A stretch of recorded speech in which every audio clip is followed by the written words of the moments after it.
జోరు మీదున్న టీమిండియా కీలక సమరానికి సిద్ధం కాబోతుంది. టీ20 వరల్డ్ కప్ గ్రూప్ దశలో ఆడిన 4 మ్యాచ్ల్లో అజేయంగా నిలిచిన సూర్యకుమార్ సేన ఇప్పుడు సెమీస్ బెత్తుపై కన్నేసింది. ఇందులో భాగంగా సూపర్ 8 గ్రూప్ 1లో ఇవాళ తమ తొలి మ్యాచ్ను దక్షిణాఫ్రికాతో ఆడనుంది.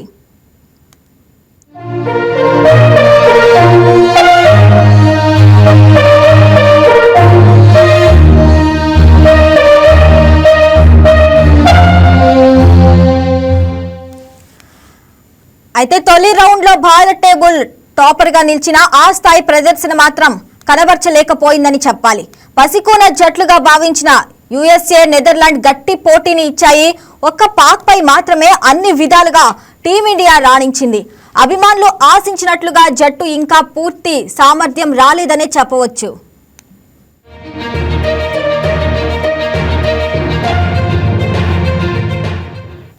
సూపర్ 8లో ఇప్పుడు ప్రతి మ్యాచ్ కీలకమే. ఇవాల్టి పోరులో ప్రత్యర్థి దక్షిణాఫ్రికా కావటంతో భారత్ అన్ని విభాగాల్లోనూ చెలరేగి ఆడాలి. ఇక సఫారీల విషయానికొస్తే వారు క్రితం టోర్నీ ఫైనల్లో ఎదురైన పరాభవానికి ప్రతీకారం తీర్చుకోవాలనే కసితో ఉన్నారు. De Kock, Markram, Brevis, Stubbs, Rickelton, మిల్లర్తో వీరి బ్యాటింగ్ దుర్భేద్యంగా కనిపిస్తుంది. అటు బౌలింగ్లోనూ పేసర్లు ఆసెన్, రబాడా, ఎన్గిడి, స్పిన్నర్ కేశవులతో బలంగానే ఉంది. ఇక Team India dashing opener Abhishek Sharma 3 డకౌట్లతో ఇంకా పరుగుల ఖాతానే తెరవలేదు.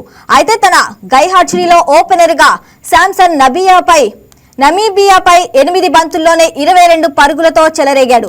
దీంతో ఇవాల్టి మ్యాచ్లో ఓపెనర్గా ఎవరిని ఆడిస్తారనే సందేహాలు నెలకొన్నాయి.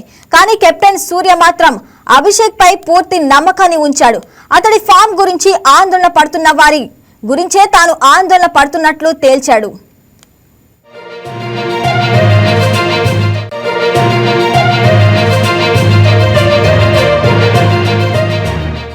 ఇక అభిషేక్ టచ్ లోకి వచ్చేందుకు ఒక్క ఇన్నింగ్ చాలనే అభిప్రాయంతో టీం ఉండటంతో ఇషాంత్తో కలిసి తనే బరిలోకి దిగే ఛాన్స్ ఉంది. అయితే అభిషేక్ త్వరగా అవుట్ అవటం వన్ డౌన్లో తిలక్ వర్మ బ్యాటింగ్ పై ప్రభావం పడుతుంది. వికెట్ కాపాడుకునేందుకు అతను భారీ షాట్లకు వెళ్లడం లేదు. దీంతో మధ్య ఓవర్లలో స్కోర్ నెమ్మదినిస్తుంది. అయితే తమ సూచన మేరకు తిలక్ అలా ఆడాల్సి వస్తుందని కెప్టెన్ చెప్తున్నాడు.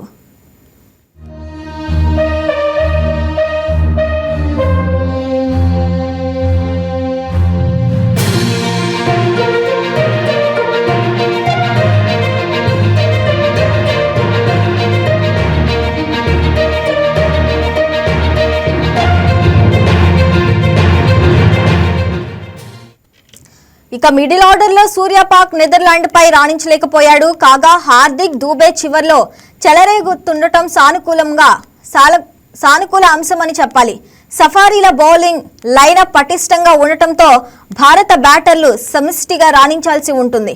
పేసర్ బూమ్రా, స్పిన్నర్లు వరుణ్ల బంతులు గ్రూప్ దశలో ప్రత్యర్థి జట్లు ఆడలేకపోయాయి. కానీ సౌత్ ఆఫ్రికా బ్యాటింగ్ లైనప్ ను వీరు ఎలా ఎదుర్కొంటారో చూడాలి. పిచ్చును బట్టి కుల్దీప్ కన్నా హర్షదీప్ కు ఛాన్స్ ఇవ్వచ్చు. అలాగే సుందర్ స్థానంలో అక్షర్ తిరిగి బరిలోకి దిగనున్నాడు. ఈ వీడియో మీకు నచ్చినట్లయితే లైక్ చేయండి, షేర్ చేయండి, మా ఛానల్ కి సబ్స్క్రైబ్ చేయండి.